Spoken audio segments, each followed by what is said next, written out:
When it's at its best, Yooka-Laylee reminds me of why 3D platformers have been one of my favorite game genres of the past 2 decades. Its colorful worlds, vibrant and funny characters, and generally smart and entertaining level design often had me grinning as I remembered my times with games like its not-so-thinly veiled inspiration, Banjo-Kazooie. But I was bummed to notice that camera issues, some bland activities, and a small number of worlds keep Yooka-Laylee from reaching the heights of its predecessors.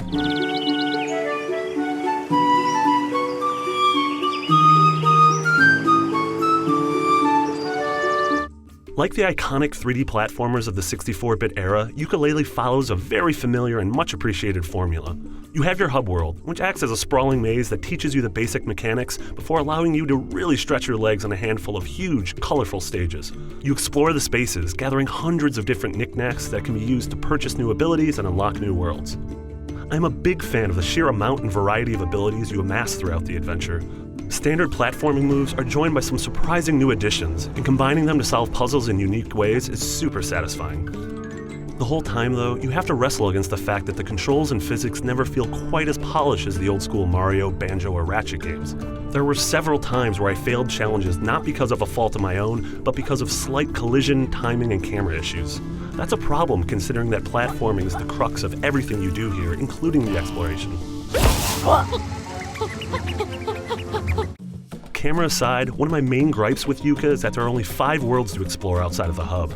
That's definitely a disappointment, especially when you factor in that one of the 5 is flat out not good.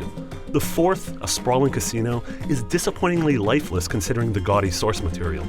This place is flat, dull, and filled with banal, chance-based tasks like slot machines that grind the pace of the adventure to a halt if you don't have awesome luck. Given that the world is 20% of the total game, it's absolutely a letdown.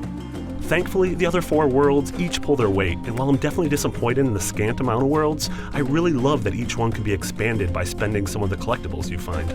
I got a lot of satisfaction out of exploring a level, learning its intricacies, and collecting everything I could get my hands on, only to watch the entire thing double in size and offer up a whole bunch of new challenges. Each of the worlds is massive, easily bigger than any stages in the original Banjo, and apart from the casino, they're crammed with interesting activities to engage with in exchange for doodads and knickknacks. That said, there are a handful of annoying tasks, particularly a handful of trivia challenges that take the quiz scene from the original Banjo-Kazooie, which many people, myself included, consider to be the worst part of the game and double down on the frustration. Those few bad apples aside, the writing has the same British charm and wit that we've come to expect and love from the X-Rare developers. Meta jokes about the genre's past and Yooka-Laylee's crowdfunding origins are in abundance, and the cast of talking critters throughout the worlds is diverse and memorable. Yooka-Laylee contains all the pieces needed for a fun, enjoyable throwback to the 3D collectathons of the 64-bit era. The characters are charming and funny, your set of abilities is vast and entertaining, and 4 of the 5 worlds are fun playgrounds to explore.